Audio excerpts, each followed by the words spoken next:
Shalom, shalom, je vous bénis au nom de Jésus. Alors aujourd'hui, le Seigneur, dans sa sagesse infiniment variée, nous a donné de partager euh, une de ses pensées nobles qui était rattachée à la marche d'Élie.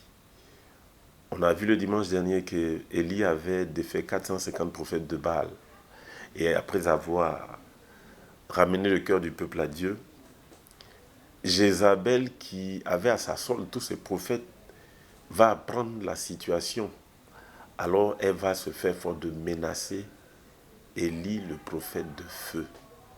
Élie, comme on l'a dit, dans le livre d'un roi, Élie va avoir une attitude qui va choquer tout le monde. Parce qu'en réalité, dans le livre 1 roi chapitre 19, les versets 1 à 16, Élie, après avoir entendu la menace venant de Jézabel, Élie va décider de fuir. Jézabel a juré de faire tomber la tête d'Élie.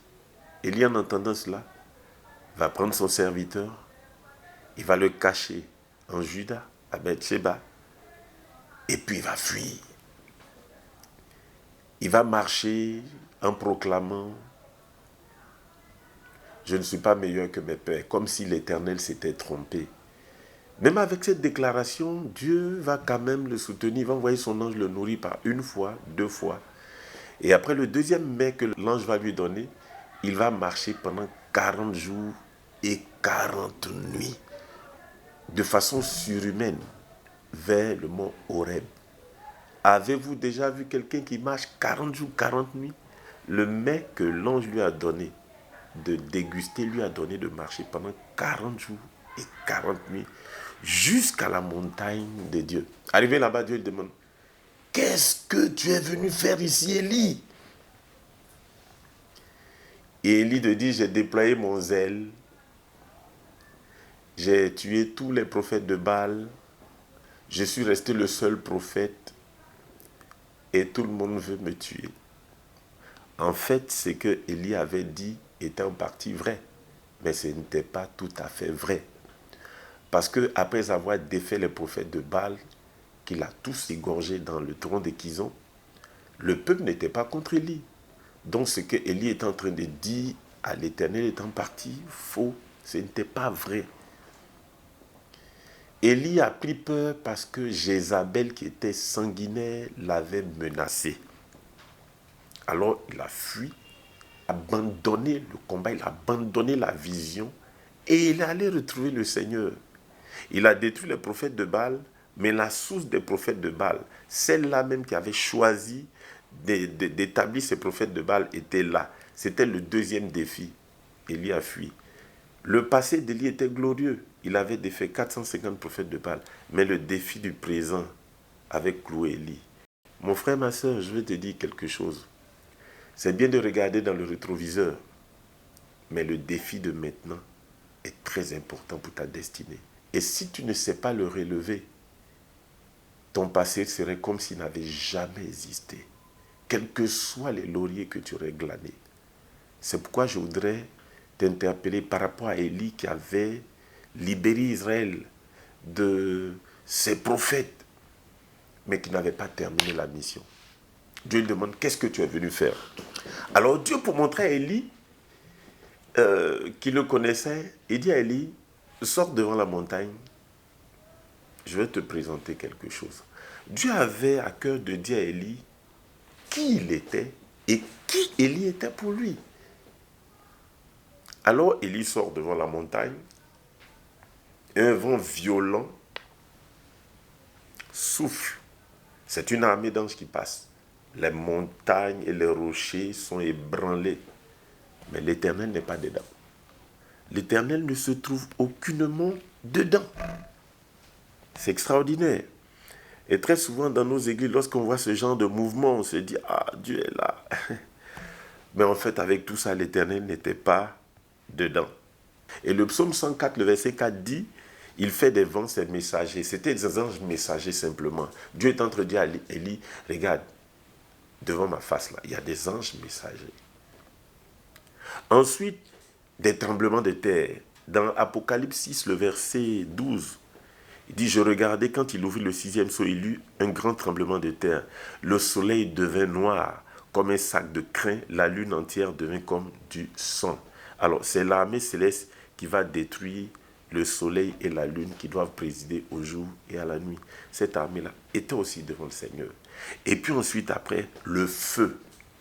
Le feu est passé, mais l'Éternel n'était pas toujours dedans. Et Apocalypse 11, les versets 4 à 5 dit, ce sont les deux oliviers, les deux chandeliers qui se tiennent devant le Seigneur de la terre. Si quelqu'un veut leur faire du mal, du feu sort de leur bouche et dévore leurs ennemis. Et si quelqu'un veut leur faire du mal, il faut qu'il soit tué de cette manière. Alors, ici, Dieu nous révèle quelque chose. On a toujours parlé d'Élie le Tishbite. On n'a jamais su qui il était, d'où il venait. Alors, le Seigneur, en nous donnant cette réforme, nous donne de comprendre que Élie a prié, le feu est descendu. Et dans le livre de Rois, vous verrez que à chaque fois que les soldats venaient pour capturer Élie, il ordonnait et le feu descendait du ciel. Et il est précisé ici dans Apocalypse 11, le verset 5, si quelqu'un veut leur faire du mal, il faut qu'il soit tué de cette manière, que le feu descende du ciel pour consumer les ennemis de ceux qui veulent faire du mal à l'olivier ou le chandelier. Dieu est en train de dire à Élie le Tishbite, tu es un chandelier ou un olivier pour moi. Comment as-tu pu fuir devant une sorcière? Alors Dieu est en train de dire, je ne suis pas content. Alors qu'est-ce que le Seigneur va faire? Élie, vous verrez à la fin qu'il sera enlevé dans le feu, par le feu. Alors Dieu va faire quoi? Il va restaurer toutes choses. Il va lui dire, prends la route de Damas. Vous savez que c'est à Damas que les plus grands bouleversements sont arrivés. Damas, c'est la ville des changements. C'est une ville de commerce à l'origine. Est-ce que vous comprenez? Mais dans le prophétique, on a vu que Damas, à chaque fois qu'on nommait Damas, c'était pour des transitions assez particulières. Et c'est pourquoi vous verrez qu'à Damas, Hazaël sera roi de Syrie. Jéhu sera roi d'Israël.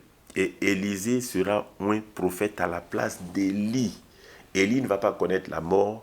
Il sera enlevé dans un tourbillon au travers d'un feu. Pour dire quoi? Que Élie le Tishbite était soit un olivier, soit un chandelier devant l'Éternel de toute la terre. C'est ce que la Bible dit. Alors, comment Élie a-t-il pu échouer devant une femme? C'est la raison pour laquelle la parole elle-même s'est faite chair. Elle est venue parmi les siens, afin que, se sacrifiant, mourant à la croix, quiconque croit en cette parole soit sauvé. Les anges ont échoué, les hommes ont échoué. Dieu lui-même arrive, il s'incarne, il vient pour ton salut, pour ta paix et pour ta délivrance. Alors, ce que je voudrais dire, c'est que le Seigneur nous aime. Il t'aime. Il a utilisé tout ce qu'il avait sous la main pour te prouver qu'il n'a lésiné sur aucun moyen et qu'il t'aime tel que tu es. Mais vous voyez, dans toute cette histoire, Élie en fuyant a pris son serviteur Élie et il allait le cacher à Damas. Quand Dieu veut donner un successeur à Élie, il ne va pas chercher le serviteur d'Élie, son successeur en vérité, mais il va chercher un cultivateur, Élisée, quelqu'un qui est dans les champs, derrière les animaux. C'est lui que Dieu va chercher pour succéder à Élie. Pourquoi? Vous savez, on pourrait dire que ce serviteur était bon, parce que étant sur la montagne, lorsque Élie lui demandait de monter sur la montagne, d'une chaîne de montagne de 25 km, pour aller voir si dans le ciel, il y avait un petit nuage qui paraissait pour annoncer la pluie, il a fait plus de 6 fois.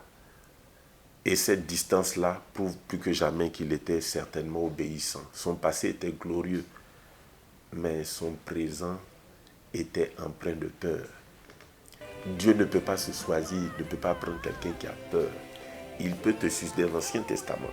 Dieu, lorsque tu l'acceptes dans le Nouveau Testament, il vient par son esprit habiter en toi. Et il est prêt à accomplir de grandes choses avec toi. C'est pourquoi j'ai envie de dire à tout le monde que le Seigneur n'a pas fini de faire de grandes choses avec toi. Le grand Élie qui faisait descendre le feu du ciel, qui était un chandelier devant l'Éternel de toute la terre, a eu peur d'une sorcière. Si cela arrive à Élie, si tu ne veilles pas sur ton cœur plus que toute chose, quels que soient les signes que tu as montrés dans le sacerdoce, tu peux dans le défi prochain baisser la tête. C'est pourquoi veille sur ton cœur plus que tout. Que Dieu te bénisse, que sa paix et sa grâce soient avec toi. Shalom. Le frère Ndoufou, aujourd'hui le message a porté sur le thème « C'est encore possible ».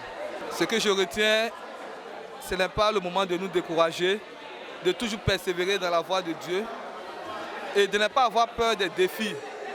Les défis seront nombreux, les défis viendront, mais de toujours croire en la parole de Dieu et de garder le calme, quelles que soient les adversités que nous recevons, quelles que soient les difficultés que nous recevons, c'est encore possible. J'aimerais dire merci à papa, merci pour l'inspiration qu'il a eue, merci pour le travail qu'il abat actuellement à Daloa et dans toute la Côte d'Ivoire. Et que le bras de l'Éternel demeure toujours sur nous. Je vous remercie.